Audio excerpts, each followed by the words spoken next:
करवा चौथ पर प्रचलित है ये 4 लोक कथाएं। करवा चौथ के व्रत के संबंध में कई लोक कथाएं प्रचलित हैं। इनमें से 4 इस तरह से हैं। पहली पौराणिक व्रत कथा। एक बार पांडु पुत्र अर्जुन तपस्या करने नीलगिरी नामक पर्वत पर गए। इधर द्रौपदी बहुत परेशान थी। उनकी कोई खबर न मिलने पर उन्होंने कृष्ण भगवान का ध्यान किया और अपनी चिंता व्यक्त की।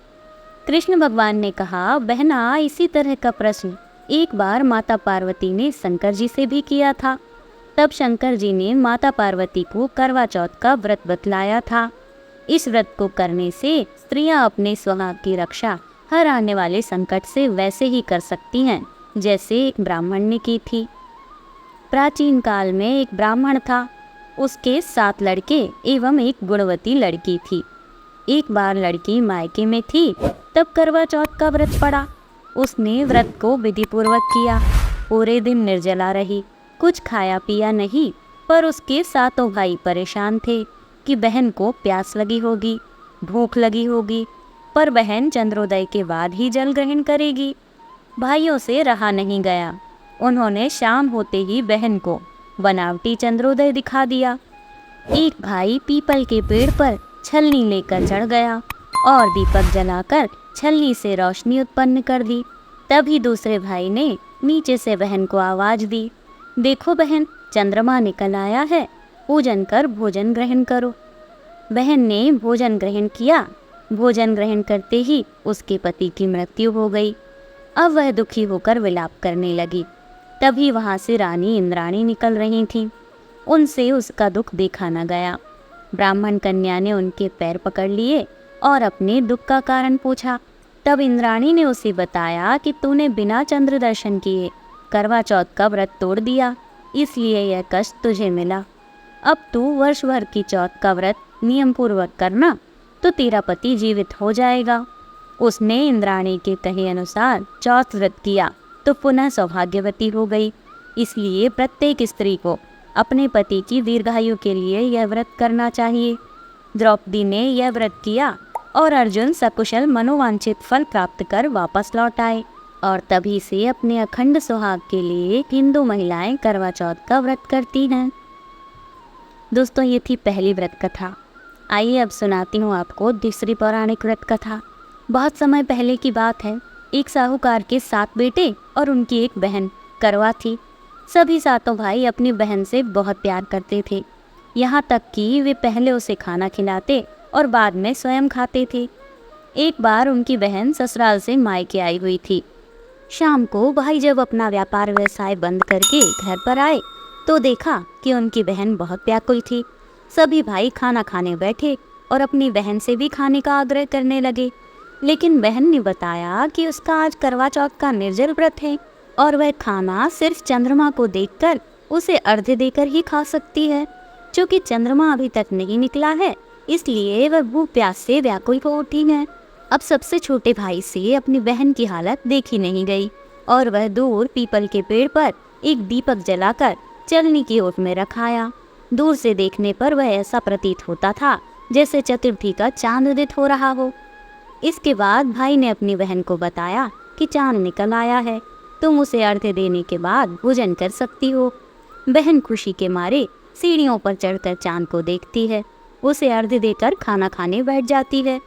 वह पहला टुकड़ा मुंह में डालती है तो उसे छींक आ जाती है, दूसरा टुकड़ा डालती है तो उसमें बाल निकल आता है, और जैसे ही तीसरा टुकड़ा मुंह में डालने की कोशिश करती है तो उसके पति की मृत्यु का समाचार उसे मिलता है।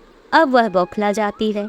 उसकी भाभी उसे सच्चाई से अवगत कराती है कि उसके साथ ऐसा क्यों हुआ। करवा चौथ का व्रत गलत तरीके से टूटने के कारण देवता उससे नाराज हो गए हैं और उन्होंने ही ऐसा किया है। सच्चाई जानने के बाद करवा निश्चय करती है कि वह अपने पति का अंतिम संस्कार नहीं होने देगी और अपने सतीत्व से उन्हें पुनर्जीवन दिलाकर रहेगी। वह पूरे 1 साल तक अपने पति के शव के पास बैठी रही, उसकी देखभाल करती रही। उसके ऊपर उगने वाली सुईनुमा घास को वो एकत्रित करती रही। 1 साल बाद फिर करवा चौथ का दिन आया। उसकी सभी भाभियां करवा चौथ का व्रत रखती हैं। जब भाभियां उससे आशीर्वाद लेने आती हैं तो वह प्रत्येक भाभी से यम सुई ले लो, पी सुई दे दो। मुझे भी अपनी जैसी सुहागिन बना दो, ऐसा आग्रह करने लगती है। लेकिन हर बार भाभी उसे अगली भाभी से आग्रह करने का कहकर चली जाती है। इस प्रकार जब छठे नंबर की भाभी आती है तो करवा उससे भी यही बात दोहराती है, यम सुई ले लो, पी सुई दे दो, मुझे भी अपनी जैसी सुहागिन बना दो। यह भाभी उसे बताती है कि चूंकि सबसे छोटे भाई की वजह से उसका व्रत टूटा था, अतः उसकी पत्नी में ही ये शक्ति है कि वह तुम्हारे पति को दोबारा जीवित कर सकती है। इसलिए जब वो आए तो तुम उसे पकड़ लेना, और जब तक वो तुम्हारे पति को जिंदा न कर दे उसे नहीं छोड़ना। ऐसा कहकर वह चली जाती है। सबसे अंत में छोटी भाभी आती है। करवा उनसे भी सुहागिन बनने का आग्रह करती है, लेकिन वह टाल मटोल करने लगती है। इसे देख करवा उन्हें जोर से पकड़ लेती है और अपने सुहाग को जिंदा करने के लिए कहती है। भाभी उससे छुड़ाने के लिए उसे नोचती है, खसोटती है, लेकिन करवा उसे नहीं छोड़ती। अंत में उसकी तपस्या को देखकर भाभी पसीज जाती है और अपनी छोटी अंगुली को चीरकर उसमें से अमृत उसके पति के मुंह में डाल देती है। करवा का पति तुरंत श्री गणेश कहता हुआ उठ बैठता है। इस प्रकार प्रभु कृपा से उसकी छोटी भाभी के माध्यम से करवा को अपना सुहाग वापस मिल जाता है। हे श्री गणेश, माँ गौरी, जिस प्रकार करवा को चिर सुहागन का वरदान मिला, वैसे ही हम सब सुहागिनों को भी मिले। तो ये थी दोस्तों करवा चौथ व्रत की दूसरी पौराणिक कथा। अब मैं आपको तीसरी पौराणिक कथा बताती हूँ। पुराणों के अनुसार करवा नाम की एक पतिव्रता धोबिन अपने पति के साथ तुंगभद्र नदी के किनारे स्थित गांव में रहती थी। उसका पति बूढ़ा और निर्बल था। एक दिन जब वह नदी के किनारे कपड़े धो रहा था, तभी अचानक एक मगरमच्छ वहां आया और धोबी के पैर अपने दांतों में दबाकर यमलोक की ओर ले जाने लगा। वृद्ध पति यह देखकर घबरा गया और जब उससे कुछ भी करते नहीं बना तो वह करवा करवा करके आवाज लगाने लगा। पति की आवाज सुनकर करवा वहां पहुंची तो मगरमच्छ उसके पति को यमलोक पहुंचाने ही वाला था। तभी करवा ने मगर को कच्चे धागे से बांध दिया और मगरमच्छ को लेकर यमराज के द्वार पर पहुंच गई। उसने यमराज से अपनी पति की रक्षा करने की गुहार लगाई और साथ ही मगरमच्छ को उसके कार्य के लिए कठिन से कठिन दंड देने का आग्रह भी किया और बोली कि हे भगवान, मगरमच्छ ने मेरे पति के पैर पकड़ लिए हैं, आप मगरमच्छ को इस अपराध के दंड स्वरूप नरक भेज दीजिए। करवा की पुकार सुनकर यमराज ने कहा, अभी मगर की आयु शेष है, मैं उसे अभी यमलोक नहीं भेज सकता। इस पर करवा ने कहा, अगर आपने मेरे पति को बचाने में मेरी मदद नहीं की तो मैं आपको भी श्राप दे दूंगी और नष्ट कर दूंगी। करवा का साहस देखकर यमराज भी डर गए और मगर को यमपुरी भेज दिया। साथ ही करवा के पति को दीर्घायु होने का वरदान दिया। तब से कार्तिक कृष्ण की चतुर्थी को करवा चौथ का व्रत प्रचलन में आ गया, जिसे आधुनिक युग में भी महिलाएं अपने पूरे भक्तिभाव के साथ करती हैं और भगवान से अपनी पति की लंबी उम्र की कामना करती हैं।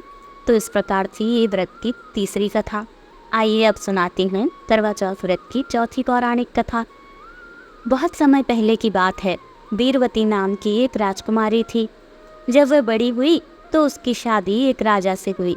शादी के बाद वह करवा चौथ का व्रत करने के लिए माँ के घर आई। बीरवती ने बोर होने के साथ ही करवा चौथ का व्रत शुरू कर दिया। बीरवती बहुत ही कोमल और नाजुक थी। वह व्रत की कठोरता सहन नहीं कर सकी। शाम होते होते उसे बहुत कमजोरी महसूस होने लगी और वह बेहोश सी हो गई। उसके 7 भाई थे और वे उसका बहुत ध्यान रखते थे। उन्होंने उसका व्रत तुड़वा देना ही ठीक समझा। उन्होंने पहाड़ी पर आग लगाई और उसे चांद निकलना बताकर बीरवती का व्रत तुड़वा कर भोजन करवा दिया। जैसे ही बीरवती ने खाना खाया, उसे अपने पति की मृत्यु का समाचार मिला। उसे बड़ा दुख हुआ और वह पति के घर जाने के लिए रवाना हुई। रास्ते में उसे शिवजी और माता पार्वती मिले। माता ने उसे बताया कि उसने झूठा चांद देखकर करवा चौथ का व्रत तोड़ा है, इसी वजह से उसके पति की मृत्यु हुई है। बीरवती अपनी गलती के लिए क्षमा मांगने लगी। तब माता ने वरदान दिया कि उसका पति जीवित हो जाएगा, लेकिन पूरी तरह स्वस्थ नहीं होगा।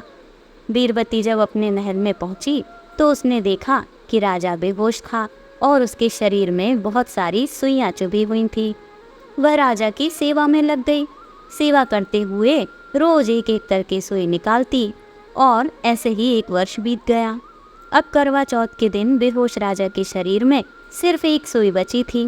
रानी वीरवती ने करवा चौथ का कड़ा व्रत रखा था। वह अपनी पसंद का करवा लेने बाजार गई। तभी पीछे से एक दासी ने राजा के शरीर से आखिरी सुई निकाल दी। राजा को होश आया तो उसने दासी को ही रानी समझ लिया। अब रानी वीरवती वापस आई तो उसे दासी बना दिया गया। तब भी रानी ने चौथ के व्रत का पालन पूरे विश्वास से किया।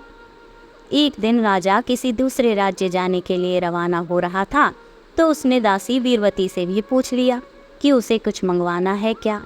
वीरवती ने राजा को एक जैसी 2 गुड़िया लाने के लिए कहा। राजा एक जैसी 2 गुड़िया ले आया। अब वीरवती हमेशा एक गीत गाने लगी, रोली की गोली हो गई, गोली की रोली हो गई, अर्थात रानी दासी बन गई और दासी रानी बन गई। राजा ने इसका मतलब पूछा तो उसने अपनी सारी कहानी सुना दी। राजा समझ गया और उसे अपने किए पर बहुत पछतावा हुआ। उसने वीरवती को वापस रानी बना लिया और उसे वही शाही मान सम्मान लौटा दिया। माता पार्वती के आशीर्वाद से और रानी के विश्वास से और भक्तिपूर्ण निष्ठा के कारण उसे अपना पति और मान सम्मान वापस मिल गया। तो ये थी करवा चौथ व्रत की चौथी कथा। ऐसे ही और भी कथाएं हैं। अगर आप लोग उन्हें भी सुनना चाहते हैं तो मुझे कमेंट में बताएं। मैं जल्द ही वो वीडियोस भी लेकर आऊँगी। तब तक के लिए आप अपना ख्याल रखिए। मिलते हैं कल।